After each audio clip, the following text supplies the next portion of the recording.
Good afternoon, my dear students. Last class we have seen different types of diseases, infectious diseases and non-infectious diseases. So today we will learn about means of spread, how it is transferred, how it is spreading from one person to another person. So the diseases are divided into two: communicable disease, which is otherwise known as infectious disease, and non-communicable disease or non-infectious disease. You can see in the slide, the infectious disease are the disease which spread from an infected person to a healthy person through air, water, food, vectors. Vectors means like any animal or insect. Okay, then physical contact or sexual contact. Examples of infectious diseases are common cold, chickenpox, mumps, measles, typhoid, cholera, tuberculosis, malaria, AIDS, etc. And non-infectious diseases are diseases which cannot be spread from an infected person to a healthy person. So examples are beriberi, rickets, scurvy, night blindness, diabetes, cancer, high blood pressure. This will not transfer from one person to another person. So now in this slide you can see how a disease is transmitted through air. Air transmitted diseases are easier to catch the closer we are to be to the infected person. So this occurs to the little droplets thrown out by an infected person who sneezes or coughs. Someone standing close by can breathe in these droplets and the microbes can pass from the infected person to a healthy person. So examples of disease spread through the air are common cold. You can see if in your class one of your friend or who is sitting nearby you have cold, common cold. If you are sitting nearby that person, easily you can get cold, right? So maybe that droplets will come to your body. You can get this common cold. Then pneumonia, tuberculosis. So you can day-to-day experience is that whoever sitting nearby someone can get this common cold. So these all are the airborne diseases, the disease which we get through air. Okay, so in this picture you can see the disease which you get through air is known as the airborne disease. Like examples of some examples are common cold, pneumonia, and tuberculosis. So the infectious diseases spread from an infected person to a healthy person through air, water, food, vectors, physical contact and sexual contact. We already have seen airborne diseases. The disease transmitted through air.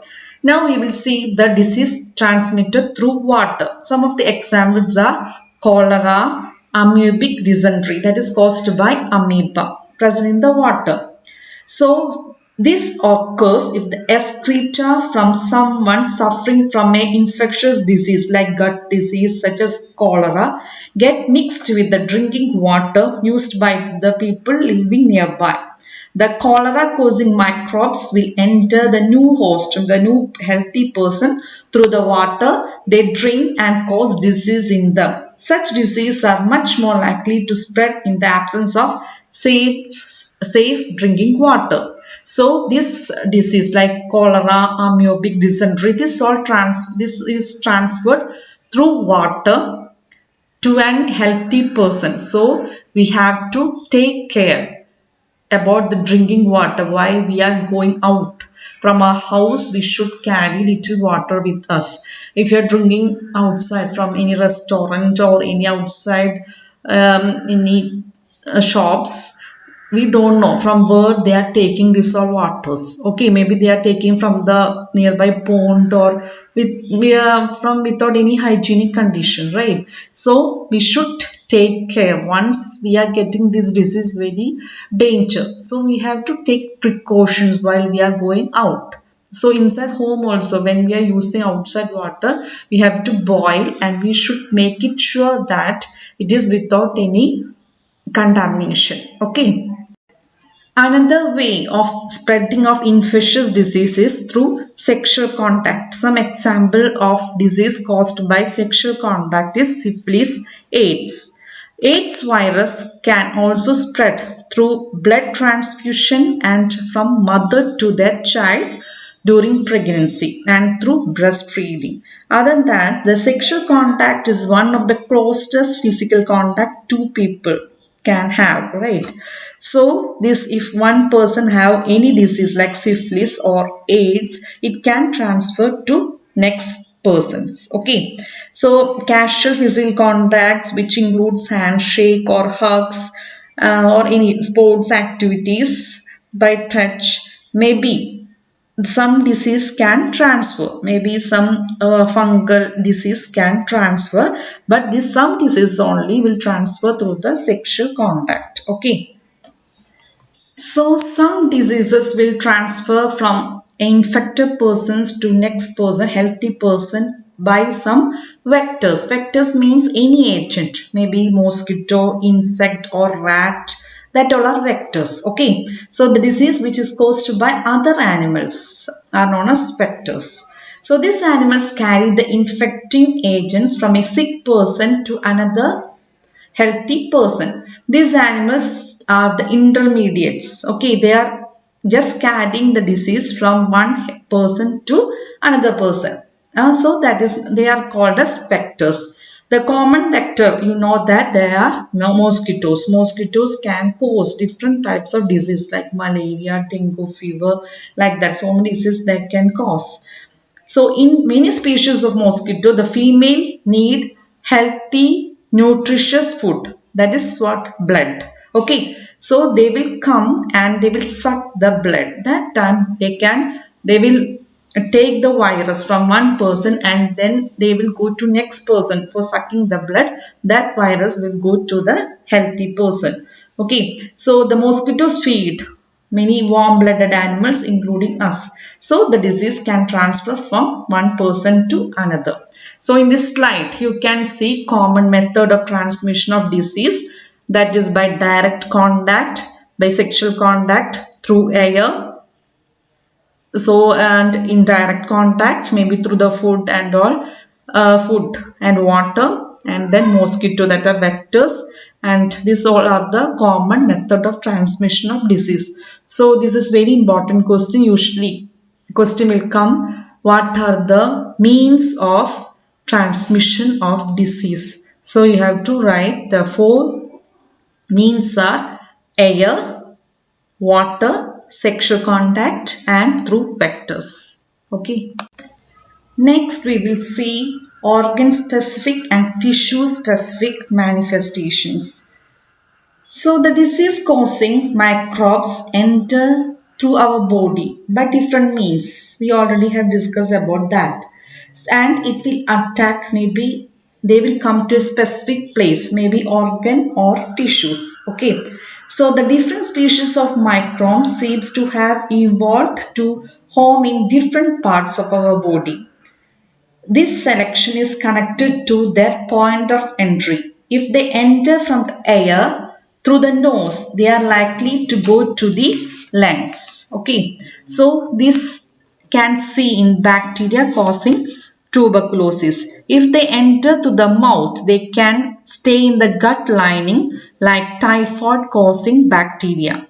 Or if they are going to the liver, these viruses can cause jaundice. Okay. So, depending upon the organ or the place where they are coming, they can cause different types of diseases. So, an infection like HIV that comes into the body via sexual organs will spread to the lymph nodes all over the body. Then malaria, that is caused by virus that is entering into our body through mosquito bite will go to the liver and to the red blood cells. The virus causing Japanese encephalitis, that is causing brain fever, will that is also coming through the mosquito bite, but it will infect the brain. Okay. So the signs and symptom of a disease will thus depend on the tissue or the organ which the microbe target. So if it is infecting the brain, it can cause different types of disease. If it is infecting the liver, it can cause other disease like jaundice. So the target that where it is infecting determine the disease which is causing. Okay. So the signs and symptoms of infection will be if we know the target tissue or organ is the function that are carried out by this organ or the tissue. So suppose if you are getting any small infection, what will happen? Our body have a natural immune system is there. It will become activate and it will try to kill that organism, right? That is natural condition. If it is not happening, that after that if our body cannot able to overcome that infectious situation, that is known as the disease condition. So now we will see what is active immunity. So active immunity means in our body, if you are getting any infections or any, suppose if your body, if your head is hitting somewhere, within second you can feel any bump or swelling in that place. What is happening? That place blood will rush and it contains antibodies. Okay, antibodies which will help the body to cure that condition. Okay, so that is known as the active immunity which is present naturally in all human beings. Okay, so the active immunity is the immunity that develops from creating antibodies to a disease or illness. So if you are getting an infection, this active immune system will become active and it contains many cells. It will come to the affected tissue to kill off disease causing microbes. This recurrent process is known as the inflammation. As a part of this process, there will be, you can see some swelling, redness or pain in that affected area. Sometimes you can get fever also. That is because these all are the active mechanism of our body to fight against that disease. Okay, so in case of, that's a usual thing, natural normal people, but the people who have HIV virus and all, it is even any common disease like common cold it is coming or any other small disease coming, it can directly affect them and it can cause, it can lead to the death. Okay, the common cold is enough to become an pneumonia in the case of HIV patients, and see, simple gut infection can lead to major dysentery or diarrhea with blood loss. So that is the problem in HIV/AIDS patients. That is not a disease condition. It is a situation like it's a syndrome. Means it decreases the natural immune system of our body. So if any small disease can, if it is coming, they are not capable of fighting against with the disease. So because their immune system is very low. That's why who have HIV or AIDS, they should take care each and everything in their life so that they will not get any common cold or like that small diseases. Okay, so it is very important to remember that severity of disease manifestation depend on the number of microbes in the body. If the number of microbes is very small, the disease manifestation will be minor or unnoticed. But suppose if this same microbe, the number is large, it can lead to life threatening. Now we will see how we can treat a disease. First of all, we can provide treatment that will reduce the symptoms. The symptoms are usually because of inflammation. For example, we can take medicines that bring down fever, reduce pain or loose motions. And we can take bed rest so that we can conserve our energy. This will enable us to have more of it available to focus on healing. Then, how do we kill microbes? One way is to use medicines that kill microbes. There are different types of microbes are there like viruses, bacteria, fungi or protozoa. Each of these groups of organisms will have some essential biochemical life process which is peculiar to that group, which is not shared with other groups. These processes may be pathways for the synthesis of new substance or respiration. So these pathways will not be used by either one medicine. If it is using for bacteria, we cannot use the same medicines for virus because it will have different biochemical pathway. Now we will see the prevention measures. Okay, two ways of prevention are, one is general way of prevention and one is specific way of prevention. General way is that to keep public hygiene. Public hygiene is the most important for the prevention of infectious disease. Proper and sufficient food for everyone will make people healthy to resist infection. So, if we are keeping hygiene in our home and surrounding our home, we can avoid so many diseases. So, airborne disease can be prevented by living in conditions that are not crowded. Then, waterborne disease can be prevented by providing safe drinking water. We can, if we are feeling it is contaminated, you can boil it so that it is good for drinking. It will be safe for drinking. Then vector-borne disease can be prevented by providing clean environment which have mosquito-free and rodent. If rodent like rat it is coming, we can clean the surroundings so that rat will not be in that area. And most now we will see the specific ways of prevention of infectious disease. The specific ways to prevent infectious disease is the immunization by taking vaccines. Vaccines provide immunity from infectious disease like tetanus, diphtheria, whooping cough, measles, chickenpox, polio. Nowadays, different types of vaccines are available. Our body has an immune system which fight microbial infection. When the system first see an infectious microbe, it kills the microbe and it that will be remembered in the body. So if a microbe enters the body next time, it responds more vigorously by producing antibodies. Okay, so it will fight against these foreign particles, foreign microbes. So the vaccines mimic the infectious microbe and strengthen our immune system and protect the body from the infectious diseases. Now we will see what is vaccination or immunization. Maybe you have heard about vaccines. So the vaccines are you can see the vaccines like injections. What are vaccines? Vaccines are the inactivated or killed form of microbes.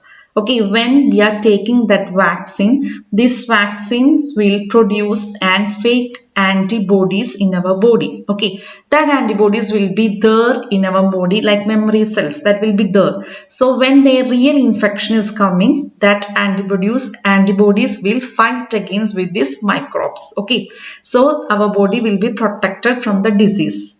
So the primary goal of vaccination is to provide protective immunity by inducing memory response to infectious microorganisms using a non-toxic antigen preparation. It is important to produce immunity of a appropriate kind, antibody or cellular immunity. Antibodies produced as a result of immunizations are effective primarily against extracellular organisms and the products like examples toxics. Okay, so actually that vaccines are a protective measures. If in future when the real infection is coming, our body will be ready to fight against the disease. So now we will see about smallpox vaccine history. So nowadays we are not that much common about smallpox because it is almost eradicated from this world. So years before, hundred of years before, the smallpox was an epidemic. So now we will see how the vaccine invention of vaccine came. So the traditional Indian and Chinese medical system sometimes deliberately rubbed the skin cursed from the smallpox victims into the skin of healthy people. Thus, they hope to induce a mild form of smallpox that would create resistance against the disease.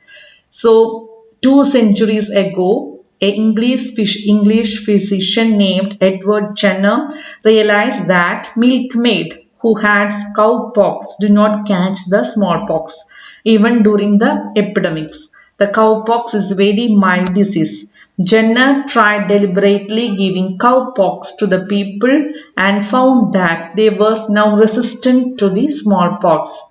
This was because the smallpox virus is closely related to the cowpox virus. So this was the invention. The cow is vacca in Latin and the cowpox is vaccinia. From this root, the word vaccination has come into our usage.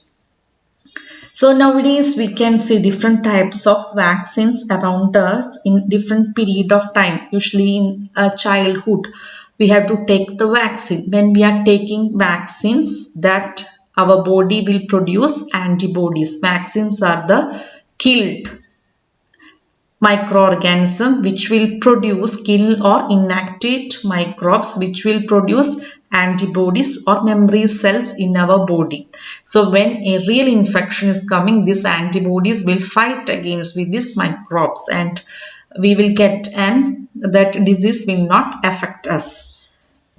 So you can see in this slide like a vaccine. A patient is taking vaccine. So the vaccines are the inactivate or killed form of microbes. And so when he is taking the vaccine, the memory cells are producing inside his body in the form of antibodies. Okay.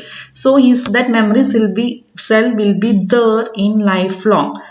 He is getting lifelong immunity, long-term immunity. So when a real infection, same disease is coming, their body will be capable to fight against with the disease. That's the principle behind vaccination. So now in this slide, you can see different types of vaccines which are available nowadays.